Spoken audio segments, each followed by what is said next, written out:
Hi, Jim. Hi, Bob. How you doing? Fine, thanks. Happy inaugural day. Happy inaugural day to you. Happy MLK Day as well. Oh, right. Good point. Let me introduce us. I'm Robert Wright. And you, of course, are Jim Pinkerton, Fox News contributor, former advisor to Presidents Reagan and Bush 1, I believe. Is advisor stretching the truth? Or? Well, White House domestic policy advisor. Yeah. Okay. Back then in the Stone Age when IBM Selectrics walked the earth. I remember it well. You know, speaking of that, in those days, it took how long for conventional wisdom about an inaugural day address to coalesce? Probably till the next morning's papers. Right. Whereas now Twitter is already declared. This is we're speaking 10 minutes after, maybe 15 minutes after the president's speech. Right. The speech was liberal. Not a memorable line, and everybody seems to hate the poet, who I'd never heard of until. Who was that guy? I left the room and came back, and there was some guy talking poetically. I confess I didn't watch it, because nowadays you can kind of pretend to be absorbing any news event through Twitter. Yeah. And maybe my Twitter feed is full of right-wing haters, but they were pretty much panning the poem. Yeah, my sense was that his father worked in sugarcane fields or something. That was the little part I caught, unless the poem was not meant to be truly self-referential. Yeah, he's a Cuban he's a Cuban refugee. His parents are Cuban refugees. A little fuzzy on that, but nonetheless, this is definitely heavy on Hispanics these days. Not that that's a bad thing, right? No, it's all kind of part of the new demographic order. So your conservative friends on Twitter are saying it had no memorable lines, because one person whom you might have once considered a conservative friend on Twitter, whom you may no longer, David Frum, called attention to the line about these truths, though self-evident, are not self-executing or something. Right, he and a couple of other people thought that was a nice line, and that in a way I think captures much of what the speech was about. It was. You might say, somebody on your side of the spectrum might say, it was a cynical attempt to base an activist agenda on bedrock values of the founders, such as basically freedom and equality, right?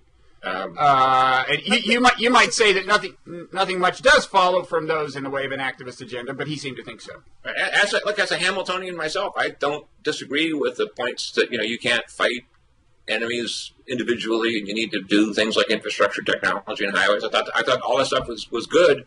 I don't particularly think that self-executing is a very good phrase. It's kind of bureaucratic and kind of option C on your list. Algorithmic or something. A better line from the president's point of view is, "Our journey has just begun." That sort of rhythmic cadence stuff. That may. I wouldn't be surprised. That would be, if I were writing a headline from the Obama team, I would use that. Our journey has just begun. It shows he's not sitting on his lead. He's not complacent about the second term. He's got hard work to do. I guess the line that jumped out at me most was that Seneca Falls, Selma Stonewall. Mm-hmm. Again, since we began by saying how quickly the conventionalism congeals thanks to mostly to Twitter. With blogging heads, of course, playing a vital role in the further cementing of the conventionalism. Somebody's tweeted that was the first reference to gay in a presidential inaugural. It was certainly the first reference to Stonewall. I don't think I'd heard. It was, of course, was the famous anti-police riot in 1969. The scene as having kicked off the gay liberation movement. It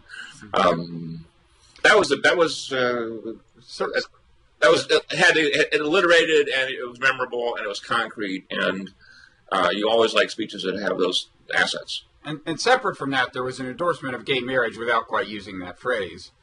About the love and stuff. Yeah, there's that sort of love you take is equal to love you make. Sort of reminded me of that Beatles song. Did he put it quite like that? No, there were nice homages, and I do mean this in a sincere way.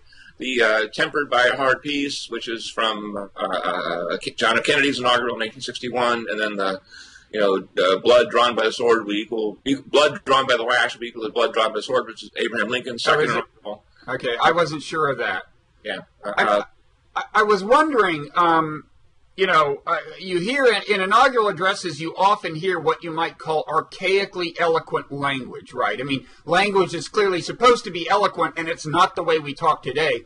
And I guess sometimes, maybe often, it is an actual reference to an old text like that. I think sometimes they just make it up and want it to sound archaically eloquent, right?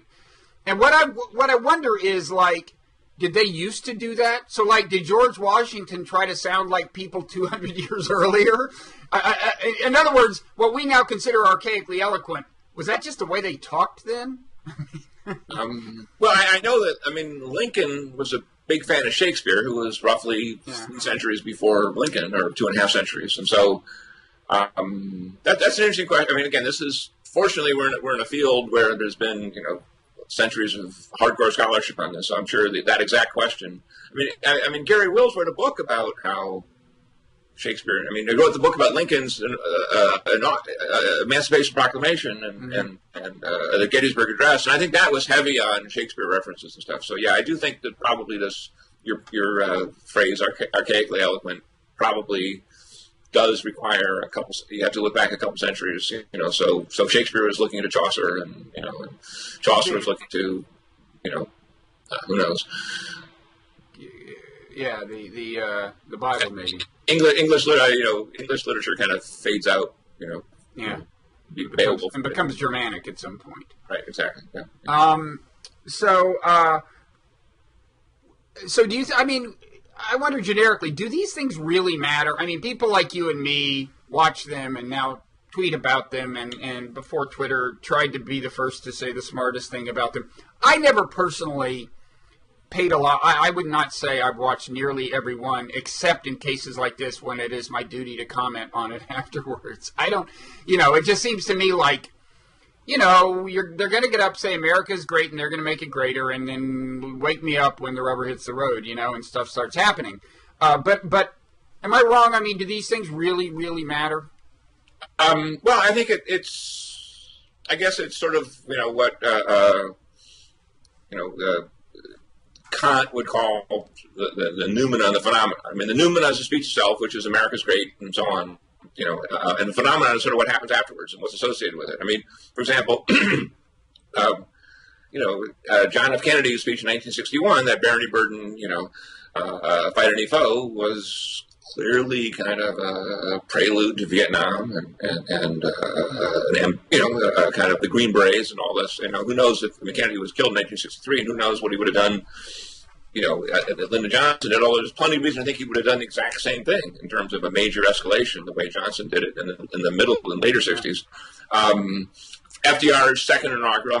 I just think back to David Moranis had a piece in the Washington Post a day or two ago that said that the president's 2 inspirations for this inaugural, President Obama that is, were FDR in 1937 and Eisenhower either, I guess, in 1953, his first inaugural. And the point being about Roosevelt was, we were consolidating our gains after a bad economy, and Eisenhower on infrastructure and I guess even more important than that, getting out of foreign wars. And so if Obama says we're ending a decade of war, and the decade, which he did say in the speech today, and we do, although as someone pointed out on Twitter, there was a drone strike in Yemen today. But anyway, go ahead. Right, exactly. And so, meanwhile, if on the other hand, so if he follows through, and the war on terror consists of drone strikes that nobody really in America pays much attention to, that's one thing. And on the other hand, if we get sucked into Mali or Algeria or Yemen or Iran or whatever it might be, then the speech will be seen as, gee, what a false and hypocritical speech he made on that. By at least some critics and so on. So I guess, again, the words themselves tend to be kind of, although, again, there's some of them, Roosevelt's speech, I see it in 1/3 of a nation in poverty. It was, some speeches, I guess, do have genuine, Reagan's, in the current crisis, government is not the solution, government is the problem, which is usually just truncated to be government is the problem, which is not what Reagan said in 1981. Again, it's what the president makes of it after the fact that vindicates the speech. And I think it's what determines whether the speech will be long remembered. Right. had Roosevelt not been given credit for pulling us out of the Great Depression, and had not many books been written about that, the line you quoted might not be so resonant. Had Kennedy not been assassinated, I think parts of his speech might not be so well remembered. And you're right. Had we not gotten into Vietnam, the particular part you mentioned might have been lost in the midst of history. Speaking of that, though, the one thing Obama did say was that we will support democracy abroad. There was some line about we will act on behalf of those who long for freedom. That's pretty vague. It doesn't say we'll intervene. It's a matter of interpretation. But there are people who would like it to mean we'll intervene when necessary, and right. I think they'll probably be disappointed. But well, we'll see. I mean, there were a couple of Bush 43-ish lines in there about how our freedom is connected to everybody else's freedom, which is kind of in a softer way. It's a softer version of what Bush 43 said in 2005 in an inaugural address that was widely seen as a little over the top about the untamed fire of democracy and so on. But yeah, I mean, Obama has some of those instincts, and we are in this situation where we've got worldwide commitments, and Obama has been seen as kind of a realist, and I guess there's another point there. What's the rhetorical term for saying things that you don't really necessarily believe, but you think you have to say to defend yourself? So, if you're trying, for example, to push Chuck Hagel through the Senate confirmation to be defense secretary, you might have to sound a little more Wilsonian than you really mean, just to sort of give Hagel some cover. I hadn't made that connection. I mean, Hagel is going to be saying plenty of stuff he might not have otherwise said in the next 10 days, but I don't know. And he's already said some of it to Chuck Schumer. But I don't know about Obama. And I should slightly amend my earlier characterization when I said one might depict this as an attempt to place an activist agenda on kind of the foundation of basic values like freedom and equality before the law and before the eyes of God. I don't really mean he sketched out an activist agenda in great detail. He did talk about climate change. He made a reference to gay marriage, but it wasn't State of the Union-y. And I think the main message was a little more generic, which is that, you cannot realize these bedrock values without collective action. Right. He used that phrase. I think he hit it heavier than he had to, if that was all he wanted to get across. I think he was getting across, social solidarity, education. We all need a chance. The defending Social Security and Medicare, and I think he said Medicaid as well. I mean, that's cheering to AARP and to Nancy Pelosi and to the left and so on. I thought he gave a solidaristic communitarian speech, much more than he had to. Okay. So leaving the speech aside, what are you seeing in the next 4 years? I'll leave it at that. What are you seeing in the next 4 years? Well, I'm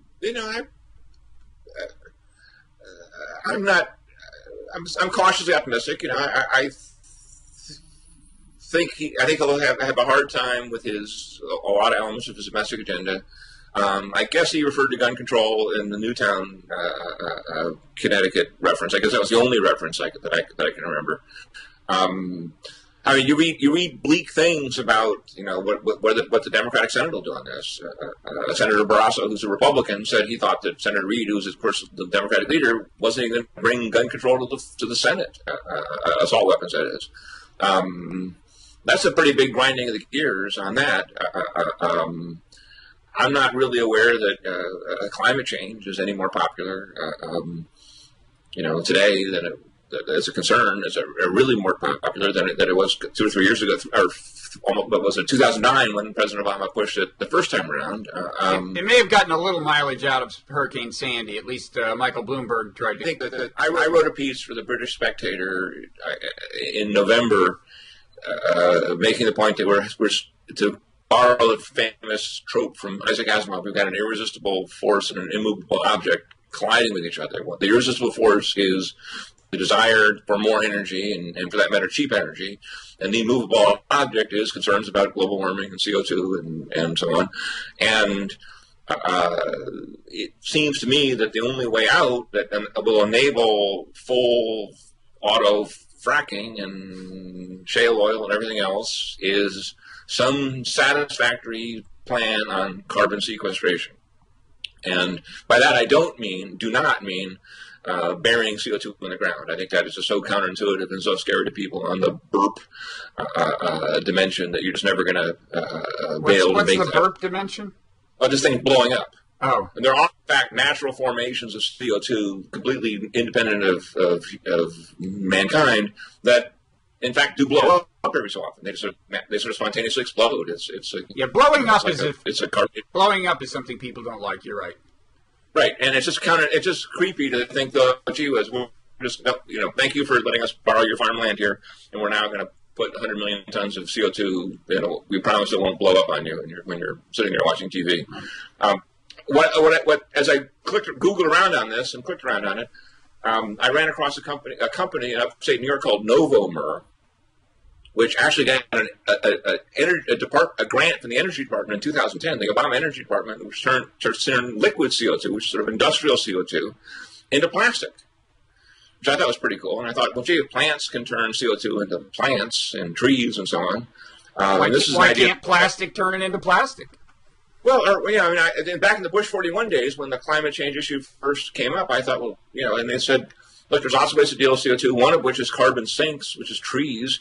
I've had this idea in my head for a long time, and others, like this Novomer people, have been actually doing it. And I think that if the president wants to achieve his goals on CO2 reduction, or for that matter, if Exxon wants to achieve its goals on energy production, they had better find some technological fix on this that satisfies both sides. It won't make the hardcore Greens and Greenpeace and Sierra Club happy. They'll hate it anyway, and it'll add cost to the value of energy, which will make some people unhappy, but it will enable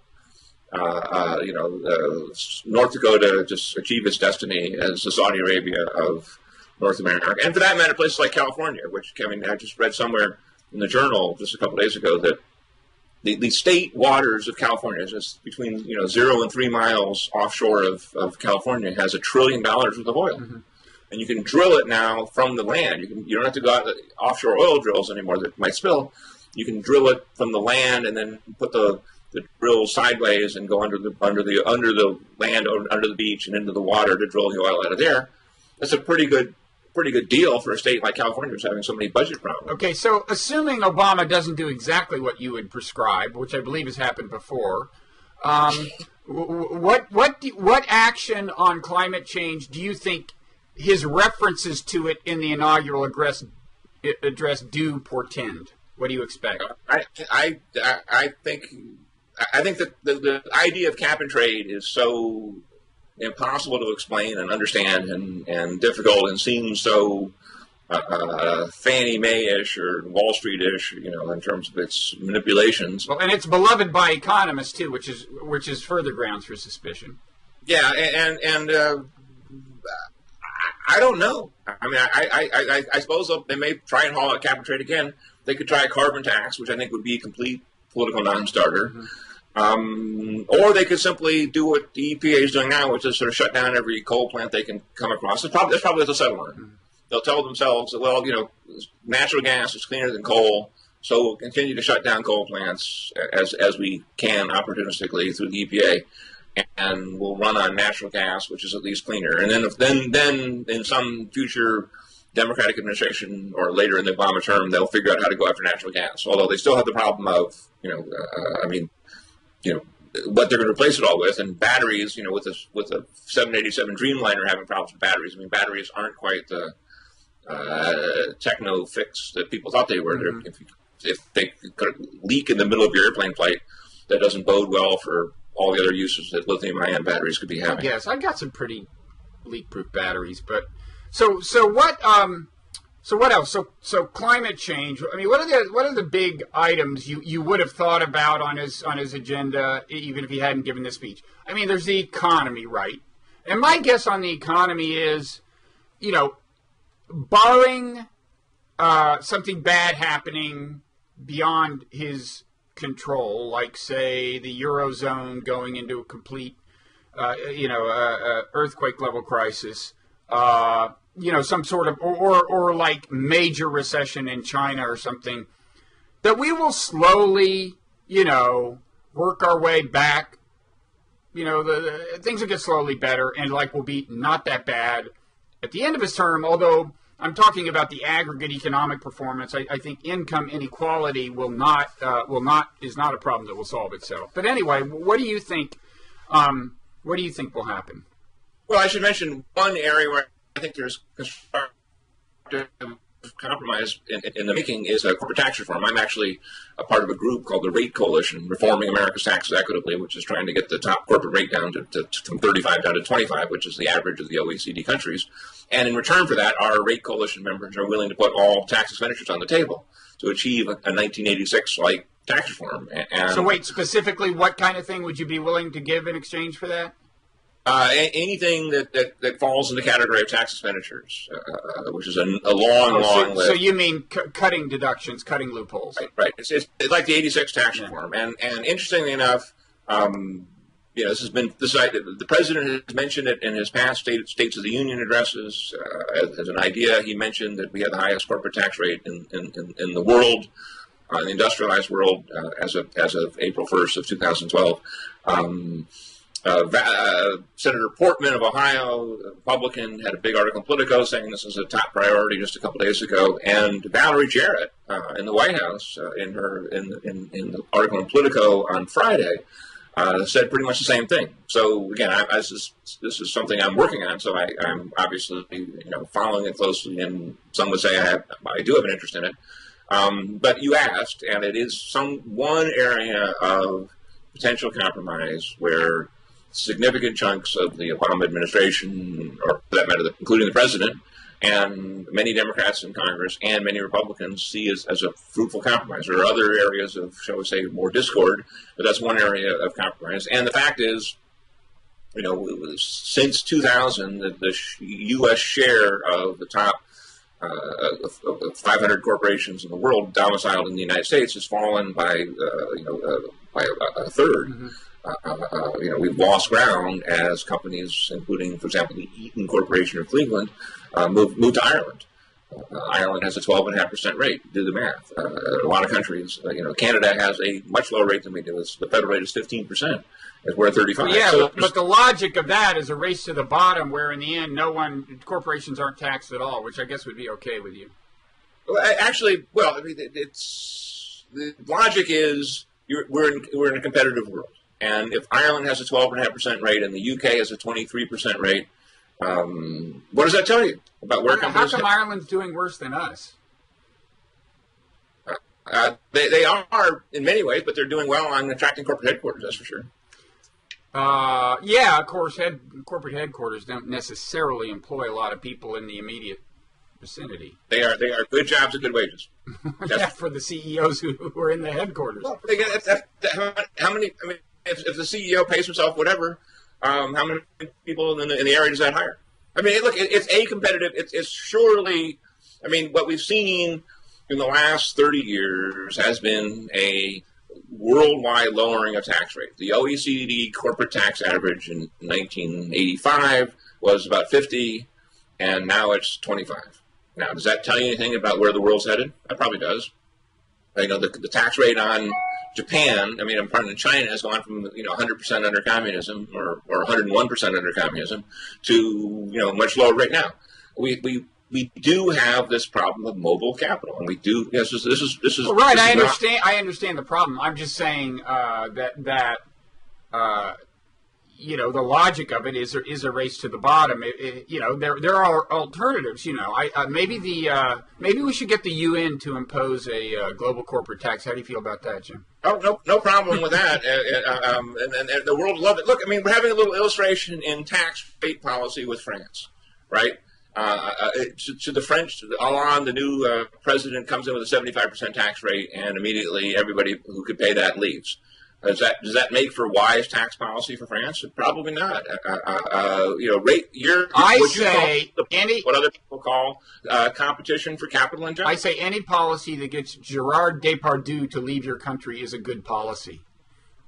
Well, as he said, he paid 145 million. According to his calculations, he paid 145 million euros in taxes, which is about $200 million. I don't think he really left either. I don't think he actually left. I think he just bought a condo in Moscow or something. Well, no, he moved his actual residence at first to Belgium. He moved one half mile mm-hmm.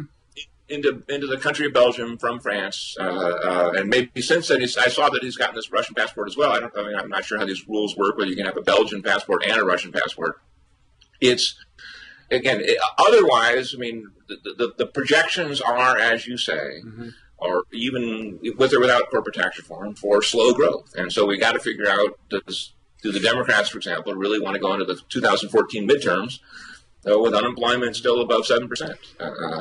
I saw a projection that the unemployment rate would end 2013 at 7.4, which is pretty darn high by historical averages. And so, we'll see. I do believe. I think it'll be lower than that by the end of his tenure. But I do think it's not the only thing that matters. I do think income inequality matters. And although corporate tax may not be the most efficient path through which to address income inequality, the tax system, in principle, is one avenue. And income inequality is a relative problem.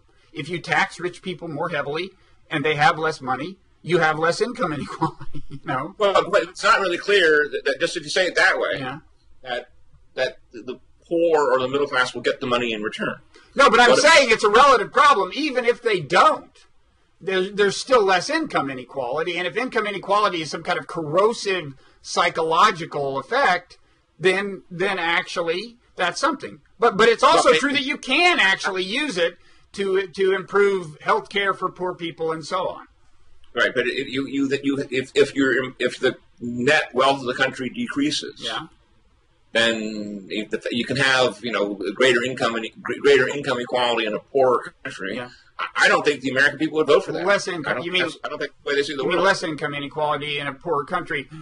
And if you ask me, is there some extreme of income inequality where I would rather the country be a little poorer if it could have appreciably less income inequality? The answer is, for me, yes, there is such a thing. I can imagine such a thing. I'm not sure we're there yet.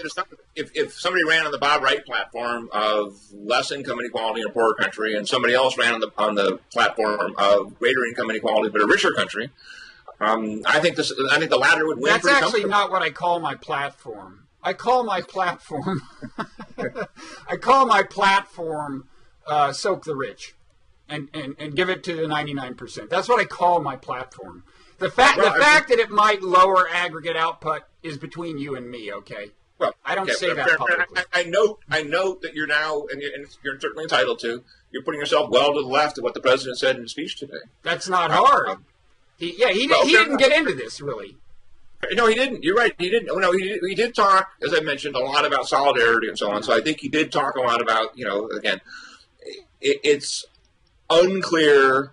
He didn't, for example, attack the carried interest provision at all. I didn't hear any mention of that. It's just, again, back to France, back to the challenges of which the European Union faces with Ireland and Cyprus and these other countries with low corporate taxes and so on, and low taxes in general. I mean, tax harmonization is a major effort being pushed by the European Union, and they want to include the U.S. and so on, and it may be a good idea. But I don't think you would want us to harmonize with all aspects of their tax structure, just the parts you like. You want full-fledged harmony with the European approach to taxation? I might be happy about that, but you don't want it. Well, but then again, you put yourself on the table as to the left of the president on these things. What the American people want to hear about, and look, that's why I think the fracking thing is so important. I think the chance to add many zeros to U.S. GDP on energy production. Raising taxes on the American people works totally. It just happened. politically, and the Republicans were just dumbfounded to discover that actually there's quite a bit. It works politically to say, I want to raise taxes on rich people. We just saw that. We could see more of it. We could, and Chuck Schumer said so on the shows yesterday. We'll see what it does to the economy. Okay, but on that point, look, we have a big budget deficit, and that is a big variable that's going to come into play here. Most people think it should be reduced. Some people think you can reduce it significantly entirely through spending. You may be one such, but a whole lot of people think you're going to need to increase revenue one way or another. Now, it's true that there are some ways to increase revenue without reducing the efficiency of the economy. There are some really, really bad loopholes. I don't think there are as many as people think. So beyond some point, you got to raise taxes on somebody. And it's certainly not clear to me that the incentive effects on raising the taxes on rich people are any more destructive than the incentives effects you have by raising them on the middle class or poor people. So, there's that argument that, look, we got to raise some taxes. Why not do it on people who already have more money? It's not obvious to me we should be raising taxes on anybody. Okay, you don't agree with my premise. A lot of people do buy the premise, though. Well, yeah, they do, but I think, look, interest rates are in negative territory right now. Something's going on. We are in some kind of liquidity trap in this country and worldwide.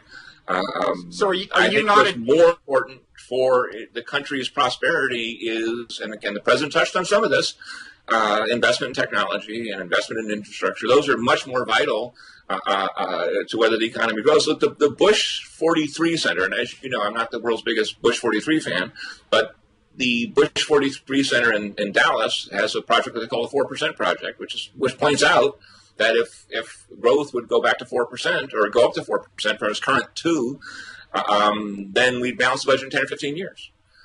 Now they've got a bunch of ideas how to do this that you might not agree with, or maybe I wouldn't necessarily agree with all of them. But it's clear that the math, we're not going to be able to cut our way out of this deficit, and we're not going to be able to tax our way out of this deficit. In the end, we're going to have to grow our way out. So you are not a short-term deficit hawk. You don't even buy the premise, fairly widely accepted premise of much of the politics of the next 4 years in that sense. I think growth is more important. Okay. I think that you can have any deal you want, any budget deal you want. We're going to restrict the Medicare spending in 2035 or 2025 or whenever it is, and it's not terribly valuable in the face of looming demographic economic challenges, like, for example, Alzheimer's. If Alzheimer's is a $200 billion a year hit on the economy, headed towards $1 trillion a year, then nobody's healthcare plan, nobody's, Paul Ryan, Peter Orszag's, nobody's healthcare plan is going to adjust that very much. Healthcare is expensive because the population is aging and people are getting sick. So you can't handshake your way out of that. You're going to have to fix it somehow by, for example, curing Alzheimer's, which is a much more important social goal anyway than trying to allegedly balancing the budget in 2040. With every passing year, I am more in favor of curing Alzheimer's. So we've got the economy. I mean, wouldn't you say that 4 years from now, when people start sizing up the legacy, it's going to have a lot to do? I mean, he'll try to do something on gun control. I think he'll wind up doing not a whole lot. He'll try to do something on climate change, probably not a whole lot. In the end, don't you think legacy is largely going to be about the economy, and at least the unknown parts of his legacy? Bob? Yeah. Can you hear this? A little. We had former come into the mechanical realm, which is a pump room for. I can't turn this off. You want to stop for a second? No, I think it's great TV. What's the guy saying? It sounds like an emergency or something. It's the water went out of the building. That's great. That's great. Do you think there's a chance we'll get like a shot of you drowning or anything? I think I'm safe. Thank you. But he is trying to. So I'm just saying. Okay. We can keep talking. We should actually. This is live television almost. This is what we live for. Blogging heads. Okay. On-screen fatalities. So this is Captain Smith is saying there's plenty of lifeboats, nothing to worry about. And well, you would let women and children go first anyway. No, I know you. I would. Confident that we're all going to be safe. Yeah. So, okay, then we'll make this the wrap-up question. It's like any other. Now that's a nice shot, Jim. Whatever you do, Don't move your head. Oh, you moved it. So wrap up question. Okay, we've talked about the economy. I guess my belief is in terms of the unknown parts of Barack Obama's legacy, we're talking mainly what's the economy going to be like, mainly in the aggregate, but with a dimension of income inequality thrown in. And then like foreign policy. If the apocalypse happens, that's bad. If things get worse, that's bad. If people feel more threatened by terrorism or whatever, that's bad. Certainly if some kind of 9/11 happens, that's terrible. But what would you say about that? Are those not the main two dimensions of the unknown part of his legacy, economics and kind of, national security? Yeah, I think that the policy of the last 10 years will not be the policy of the next 10 years. I think I said at the time that I think we were sort of hitting a kind of a Suez moment during the Iraq War. We're just not going to be able to do this anymore as a nation. And I think that you're seeing a better counterterrorism plan in Algeria and Mali, where allies do it, not us. There's much to be said for fighting terrorism and killing Al Qaeda and so on, and drone strikes and so on. Between drones, which are not labor intensive, shall we say, the way liberating people in the 82nd Airborne is, and between using allies and auxiliaries like the French or the Malians or the African Union. That's a much smarter way to do it, and if the U.S. can coordinate that, then I think there's a reasonable chance or a pretty good chance for success. Although obviously we have a handful on our hands in the Middle East anyway. But what's pretty clear, and I think you and I, Bob, have always agreed on this, is the presence of American troops as liberators and nation builders does not work out well in the modern context. No, I mean, and I'm a little more skeptical of drone strikes than you are, because I think they come with the American brand on them. I mean, one of the problems with having the troops there is it leads people to hate Americans, and that helps terrorist recruiters. And I think drone strikes have some of those properties, but I certainly agree. Outsource as much of this stuff as possible. I don't know yet whether the French intervention will turn out to have been a good idea, but certainly from a standpoint of American national security, better them than us. Well, and also, we do have alliances, and this Right. is something that we do need to, and I think the president said nice things about alliances and the value of working together and stuff. The French are, even if they have a bad tax system, the French are our ally, and if they think it's vital that we do this, we should help them. That's what NATO is all about, and I think NATO is the single best, sort of political resource we have in terms of international affairs, and the Algerians certainly seem to have a tough attitude towards terror, right? They don't seem to kid around, and that's valuable as well. This whole thing could have been much different if there had been some protracted hostage crisis trying to negotiate with them and so on. That would have been very unpleasant. Still probably would have worked out badly. You need tough-minded people who see 0 Dark 30 to get pointers, not to get instructed on what not to do. And I think the Algerians fit into that category. Yeah, I do not agree with all of that, but I would say that the thing I most like about our seeming determination not to get involved with troops in Mali or probably in Syria is just that it represents a rethinking of the previously almost reflexive idea that the function of the U.S. is to solve all the world's problems. And Right. I think, problems should be addressed as locally or regionally as possible. I suppose in that sense I'm a conservative. And I think the ideal in Mali is what the French are now hoping will happen, is that they'll just stay there long enough for African troops, including regional forces, to stand up and do what work needs to be done. Now that strikes me as kind of unpromising, and I've always been a fan of partition. If you look at a map of Mali, there's an ethnic map somewhere. Yeah. I found it online, and the northern half is clearly Tuareg and Muslim, and the southern half, or whatever percentage, is clearly African, I think, and Christian, I think. No. I think it's mainly Muslim there too. Oh, it's Muslim, fair enough, but it's But the definitely Tuaregs are ethnically different. They are Berbers. or sub-Saharan Africa. Right. It's probably never going to be a happy country, and it probably will be some long-term de facto, partition there. And so, but I will say this: the world that we're both sort of painting here, and I think again, is a world where, for example, the Chinese, who are not in this category of Muslim terror at all, are going to be free and encouraged and likely to, not encouraged by us, but encouraged by themselves, to develop long-range missiles and and cyber warfare and so on. I do think that the burden on America to have a technologically proficient military, including missile defense and including whatever heavy-duty anti-Stuxnet type things we need, is very important. And I think that it's naive to think you're going to have a non-nuclear world anytime soon. I think it's important that we have. Again, missile defense comes to mind immediately, plus whatever else is needed. I think this is a shift in the military, labor-intensive occupation and liberation and counterinsurgency to technology-intensive high defense. I think that's what's needed. And I'm not really sure the president has thought in the term.